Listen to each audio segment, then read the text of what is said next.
Баршаңызға қайырлы күн, сіздермен Тілеуқұл Айзат. Менің каналыма қош келдіңіздер. Бүгін сіздермен өте ерекше шоколадты әрі дәмді Прага тортын дайындайтын боламыз. Бұл тортқа кілегей қолданылмайды және қажетті қоспаларының барлығы қолжетімді. Видеоны көрмес бұрын каналға тіркелуді ұмытпаңыздар. Ең алдымен торттың бисквитін дайындаймыз. Бөлме температурасындағы жұмыртқаға шым-шым тұз және қант салып, 10 минут шамасында масса аппақ болып, көлемін 4-5 есе ұлғайтқанша миксерлейміз. Тортқа қажетті барлық ингредиенттер видео астындағы сипаттамада жазылған.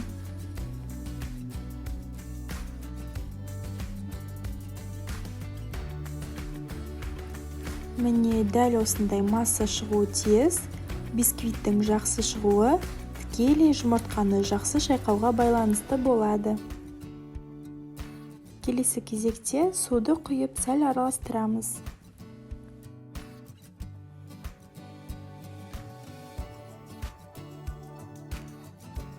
Кейін ұнға какао мен қопсытқышты қосып біріктіріп, жұмыртқалы массамызға бірнеше бөліктерге бөліп, електен өткізіп отырып қосамыз. Және видеода көрсетілгендей осындай силиконды күрекшемен астыдан жоғарыға қарай жай-жайлап араластырамыз.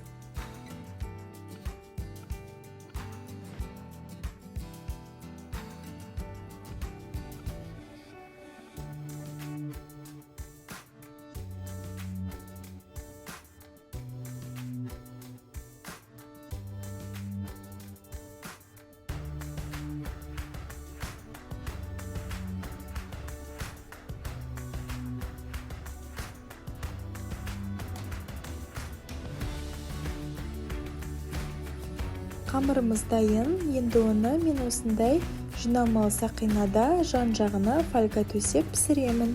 Бірақ сіздер қандай форма қолдансаңыз да өз еріктеріңіз. Менде форма диаметрі 22 см.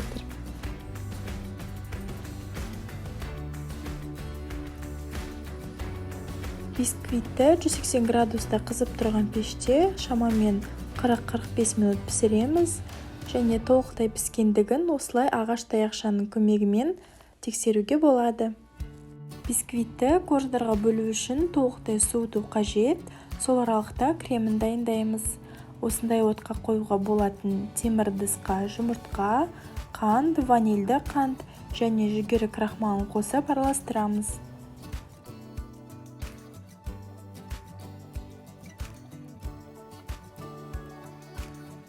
Кейін сүтімізді қосып, тағы да араластырып, орташа отқа қоямыз.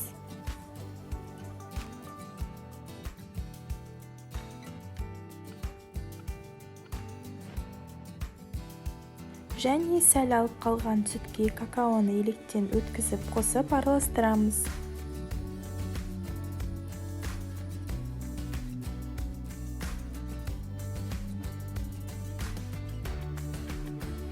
Кейін ыдысымызға біртіндеп қосып отырып, толықтай араластырамыз.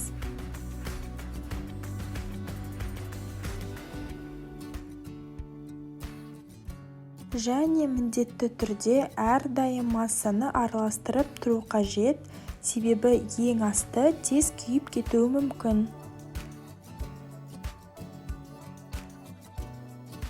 Мінекей осындай қайнатпалы крем шығуы тиіс.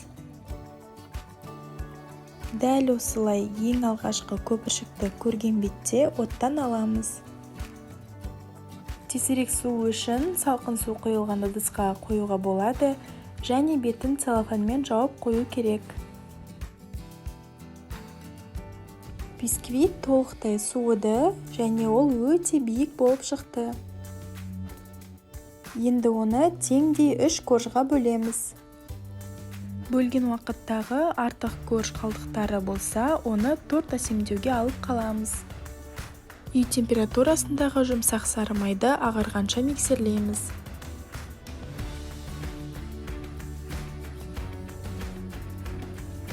Кейін суып тұрған қайнатпалы кремді 1-2 қасықтан салып отырып, крем дайындаймыз.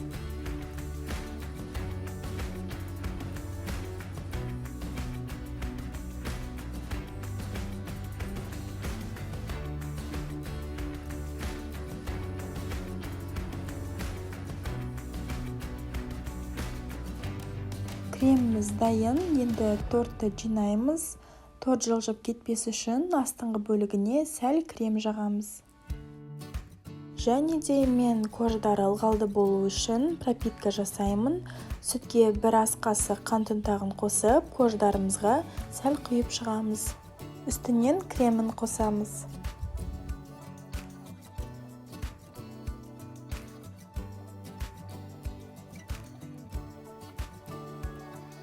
Және дәл солай қайталаймыз.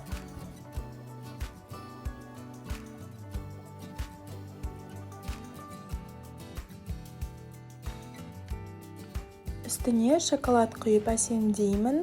Оны дайындау үшін ыстық сүт пен сары майға бөлінген шоколадты қосып араластырамыз. Солай өзі ериді. Қалған креммен торттың үстін түзуледім. Енді шоколадты құйып, біркелкілеп жан-жағын кож бөліктермен әсемдейміз.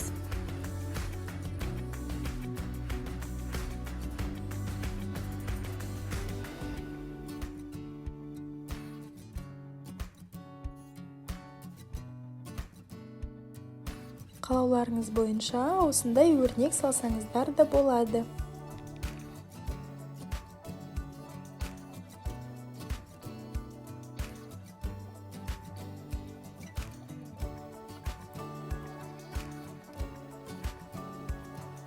Біздің Прага тортымыз дайын. Бұл торт шоколадты шын сүйетін жандар үшін таптырмас торт болары сөзсіз. Өте дәмді, бірақ қант тым көп болмағандықтан қатты тәтті де емес. Және де ең үлкен ерекшелігі барлық қажетті қоспалар баршаңыздың үйлеріңізде бар. Дайындап көріп, өзіңізді де, жақындарыңызды да қуантуға кеңес беремін.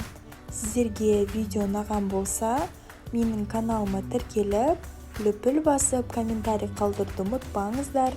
Алда сіздерді өте көп ерекше рецепттер күтеді. Сіздермен болған түрлі құлайзат, баршаңызға сәттілік.